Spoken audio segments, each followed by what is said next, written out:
हर 4 महीने में gas charging करवाना पड़ता है। हर 4 महीने में टेक्नीशियन गैस चार्ज करके चला जाता है और हर बार चार्ज लेकर के चला जाता है। आखिर कब तक ये हर 4 महीने में, क्या रेफ्रिजरेंट कितने साल तक या फिर कितने महीने तक चलता है एक बार गैस चार्ज करना? एक बार गैस चार्ज कर दिया जाए सिस्टम में तो कितना दिन चलेगा?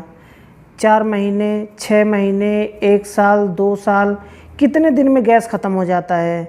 चाहे जो भी रेफ्रिजरेंट हो, R32 हो, R410 हो या फिर R22 हो या फिर R290 हो, को कितना आखिर कितने दिन तक चलता है, आज कंप्लीट इस वीडियो में हम बात करने वाले हैं। यह वीडियो यूज़र के लिए भी काफ़ी यूजफुल होने वाला है, जिनके घर में एयर कंडीशनर लगा है और जो परेशान हो चुके हैं बिल्कुल। हर 4 महीने में, हर 3 महीने में गैस चार्ज करवा के, एक्चुअली उनके पास तो पैसा ज़्यादा होता है, एक बार गैस चार्ज किए 1500 2000 दे दिए, कोई फ़र्क नहीं पड़ता। लेकिन इससे कैसे निपटा जाए? हर 4 महीने में क्या गैस ख़त्म हो जाता है सिस्टम में?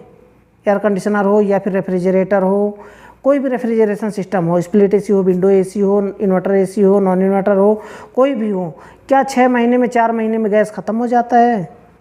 ऐसा बिल्कुल भी नहीं होता है। कंप्लीट इस वीडियो को देखते रहिए। कंप्लीट आज मैं एक्सप्लेन करने वाला हूँ, सबके लिए यूज़फुल होने वाला है। यूज़र हैं उनके लिए भी यूज़फुल होने वाला है कि आखिर किस तरह से आप आइडेंटिफाई कर सकते हैं कि जो टेक्नीशियन ने गैस चार्ज किया है, क्या वो रियल में चार्ज किया है गैस सिस्टम में, या फिर ऐसे ही सिलेंडर दिखा करके पैसा लेकर के चला गया। कुछ ऐसे भी टेक्नीशियन हैं मार्केट में जो कि सिलेंडर टच करके आउटडोर के साथ में पैसा लेकर के चले जाते हैं।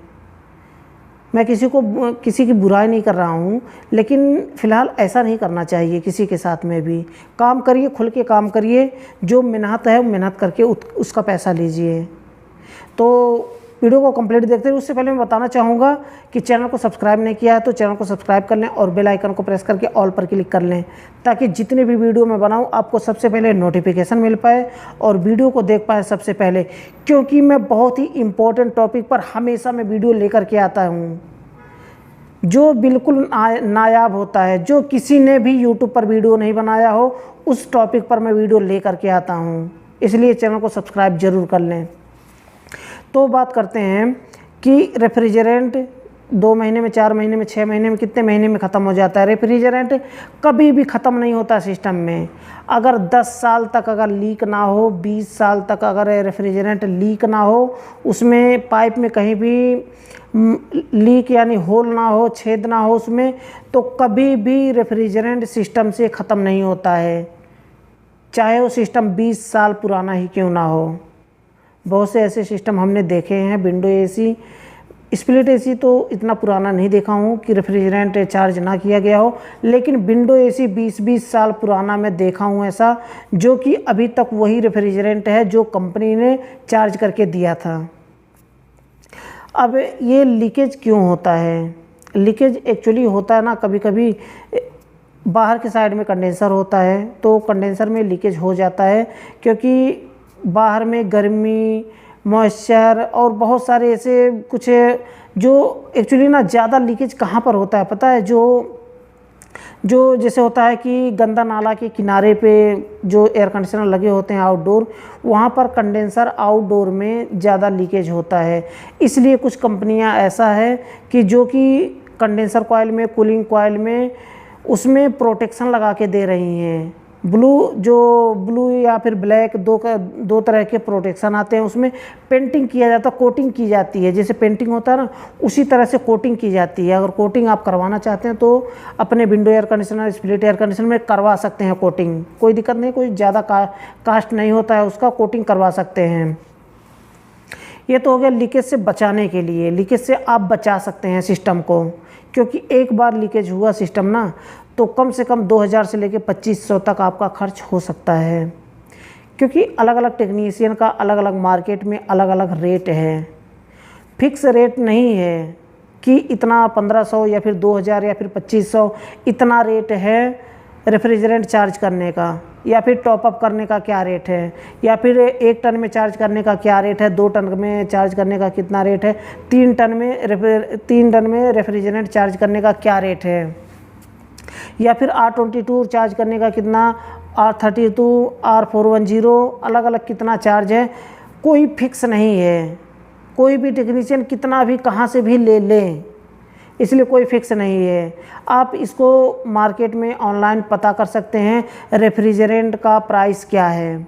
R22, R32, R410 आप प्राइस का पता कर सकते हैं, या फिर आप उसका रेट पता कर सकते हैं कितना कितना है, 1 किलो का कितना है, 10 किलो का कितना है, आपके एयर कंडीशनर में कितना रेफ्रिजरेंट जाना है। जो लोग यूजर होते हैं उन्हें सब पता होता है। अगर नहीं पता है तो यूज़र मैनुअल आपके एयर कंडीशनर के साथ में मिलता है, उसे आप पूरा रीड करें। उसमें सब कुछ पूरा डिटेल्स कंप्लीटली दिया जाता है कि कौन सा रेफ्रिजरेंट है, कितना ग्राम रेफ्रिजरेंट चार्ज होगा उसमें। उसी हिसाब से आप पता कर लीजिए कि मार्केट में कितना प्राइस है रेफ्रिजरेंट का, और हमारे एसी में जितना रेफ्रिजरेंट चार्ज होगा उसका कास्ट क्या हो सकता है।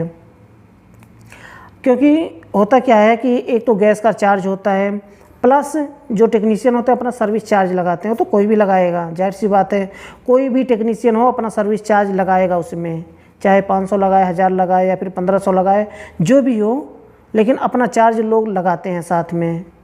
तो आप पता कर सकते हैं कि कितना है। उसी हिसाब से अगर कोई टेक्नीशियन बहुत ज़्यादा पैसा ले रहा है तो आप पता कर सकते हैं कि आप जान सकते हैं क्या एक टेक्नीशियन बहुत ज़्यादा पैसा ले रहा है। आप डिस्क्रिप्शन में लिंक मिल जाएगा, वहाँ से क्लिक करके आप रेफ्रिजरेंट का आप प्राइस आप चेकआउट कर सकते हैं कि 1 किलो का कितना है, 10 किलो का रेफ्रिजरेंट कितना है। अगर 10 किलो का पता कर लेते हैं तो उसी हिसाब से डिवाइड करके आप 1 किलो का रेफ्रिजरेंट आप पता कर सकते हैं। R410, 32, 290, 410 जो भी रेफ्रिजरेंट है सबका प्राइस नीचे डिस्क्रिप्शन में मैं दे दूंगा, वहाँ से क्लिक करके आप चेकआउट कर लें एक बार कि रेफ्रिजरेंट का प्राइस क्या है। चार्जिंग का प्राइस, चार्जिंग का कोई फिक्स प्राइस नहीं होता है। जो अलग अलग टेक्नीशियन हो अलग अलग प्राइस ले लेते हैं। जिनका जो चार्ज हो, अलग अलग सिटी में, न्यू दिल्ली में, बॉम्बे में या फिर कलकत्ता में, अलग अलग सिटी में अलग अलग तरह के प्राइस हो सकते हैं। इसमें कोई फिक्स नहीं होता है। ये तो हो गया लीकेज की बात। लीकेज नहीं होता है सिस्टम में। हर 4 महीने में अगर कोई रेफ्रिजरेंट चार्ज करके जा रहा है वो बेवकूफ़ी है। 4 महीने में रेफ्रिजरेंट कभी भी लीक नहीं होता, ख़त्म नहीं होता है। एक्चुअली हो क्या रहा है उनके साथ में कि रेफ्रिजरेंट है ना, वो जो भी टेक्नीशियन चार्ज कर रहा है हर बार चार्ज करके चला जाता है और लीकेज को बंद नहीं कर रहा है। वो लीकेज कहीं भी हो सकता है पूरे सिस्टम में।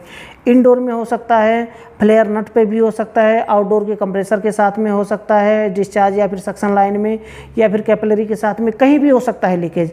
या फिर कंडेंसर के यू बैंड पे हो सकता है या फिर कूलिंग कॉइल के यू बैंड पे हो सकता है, कहीं भी हो सकता है। उसको चेक करना पड़ेगा कि लीकेज कहाँ पे है। क्योंकि ना अब देखिए यहाँ पे यूजर की बात आती है कि यूजर कैसे आइडेंटिफाई कर सकते हैं कि हमारे सिस्टम में रेफ्रिजरेंट चार्ज हुआ भी है या नहीं, कैसे पता करें।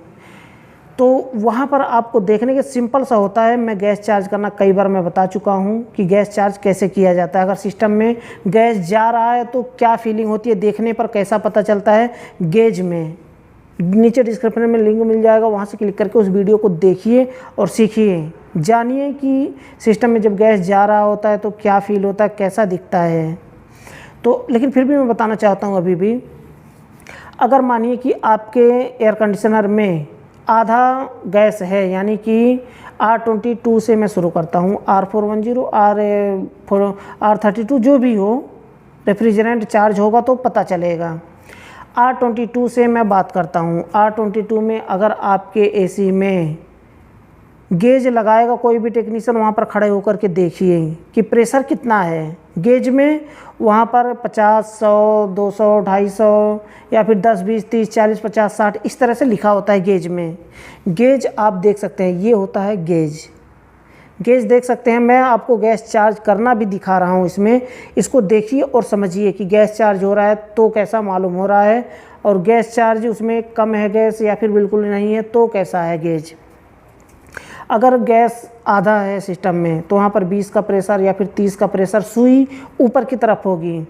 R22 का प्रेशर होता है जो रनिंग प्रेशर होता है 60 से 70 PSI के बीच में सही माना जाता है, वो भी फुल गर्मी में, हाई टेम्परेचर पर। जब हाई टेम्परेचर होता है तो वहाँ पर 60 से 70 के बीच में होना चाहिए प्रेशर, तो रेफ्रिजरेंट सही है। अगर मानिए कि वहाँ पर 20 या फिर 30 का प्रेशर दिखा रहा है, तो उसी हिसाब से अगर 1.5 टन का एसी है तो वहाँ पर 4 एम्पियर के आसपास में, 4 या फिर 5 एम्पियर के आसपास में दिखाएगा अगर 30 का प्रेशर है तो। अगर वहीं पर अब देखिए वहाँ पर गैस चार्ज जब होगा तो कैसा होगा, जब गेज खोला जाता है इस तरह से ना, सिलेंडर में कनेक्ट होगा तो उसे दिखाई नहीं देता कि गैस जा रहा है कि नहीं। लेकिन जब गेज खोला जाएगा ना, ऐसे पहले तो बंद रहेगा, पाइप आउटडोर में भी लगा है सक्शन में और सिलेंडर में भी जुड़ा है, तो ऐसा नहीं है कि गैस जा रहा है अंदर, वो जुड़ा होता है। केवल गैस तब जाएगा माना जाएगा जब हम गेज को खोलेंगे और सुई 30 पर रुकी है ना, सुई फट से ऐसे करके ऊपर चली जाएगी, ऊपर जाएगी, ऐसे ऐसे ऐसे ऐसे करके ऐसे ऐसे हिलेगी सुई जब तक गैस अंदर जा रहा है। फिर गेज बंद करते ही, गेज का जो वाल होता है ना, उसे जब बंद करते ही वो फिर वापस से नीचे वहीं पर आ जाएगा। कहाँ पर? 30 पे तो रुका हुआ था पहले से, लेकिन थोड़ा सा और गैस गया है उसमें सिस्टम में, यानी कि 30 पे था वो चला गया 35 पे, यानी कि थोड़ा सा रेफ्रिजरेंट गया उसमें। फिर खोलेंगे, फिर सुई ऊपर जाएगी, वो गेज की सुई फिर से ऊपर जाएगी और ऐसा ऐसा हिलेगी थोड़ा थोड़ा जब तक गैस जाएगा उसमें। फिर उसके बाद जब गेज को बंद करेंगे फिर वापस से नीचे सुई गिर जाएगी। कहाँ पर?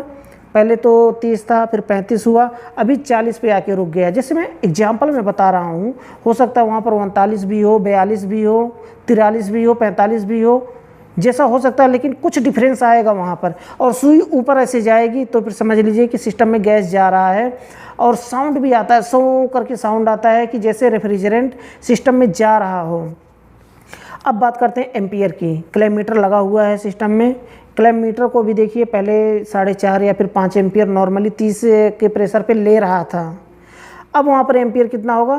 पहले 5 एम्पियर था, फिर 5.5 हुआ, फिर 6 एम्पियर हुआ, फिर जैसे जैसे गैस बढ़ता जाएगा वैसे वैसे 6.5 होगा, 7 होगा, 8 होगा, 9 होगा, 10 होगा।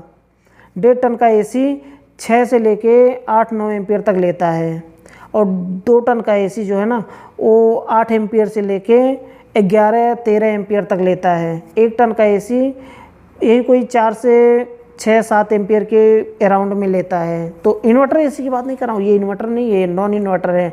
इन्वर्टर एसी का एम्पियर काफ़ी कम होता है, तो आप उसमें आउटडोर के डिस्क्रिप्शन में सब लिखा होता है कि कितना एम्पियर सिस्टम लेगा। जो हाई टेम्परेचर पे होगा, यानी कि गर्मी बहुत ज़्यादा होगी तो कितना एम्पियर लेगा। इस तरह से आप आइडेंटिफाई कर सकते हैं कि हमारे एसी में गैस चार्ज हुआ है। पहले कितना प्रेशर था उसको देख लीजिए। गैस चार्ज करने के बाद जब टेक्नीशियन बता दे कि हाँ गैस चार्ज हो चुका है, तब वहाँ पर गेज लगवा करके देखिए कि हाँ अभी गैस कितना है। और चार्ज करने से पहले एक बार देख लीजिए कि गेज में कितना प्रेशर था। इस तरह से आप आइडेंटिफाई कर सकते हैं कि हमारे एयर कंडीशनर में गैस चार्ज रियलिटी में हुआ है। तो मुझे लगता है कि आप समझ गए होंगे। वीडियो आपके लिए काफ़ी यूजफुल रहा होगा। अगर वीडियो यूजफुल रहा हो तो वीडियो को लाइक ज़रूर कर दें। और लास्ट में फिर से बताना चाहूँगा, चैनल को सब्सक्राइब नहीं किया है तो चैनल को सब्सक्राइब कर लें और बेल आइकन को प्रेस करके ऑल पर क्लिक कर लें, ताकि जितनी भी ऐसे ही यूजफुल वीडियो मैं आपको बनाऊँ आपके लिए, आपको सबसे पहले नोटिफिकेशन मिल पाए और वीडियो को देख पाएँ सबसे पहले। तो आज के लिए बस इतना ही था। अगली वीडियो में फिर जल्दी मिलते हैं एक नए टॉपिक के साथ।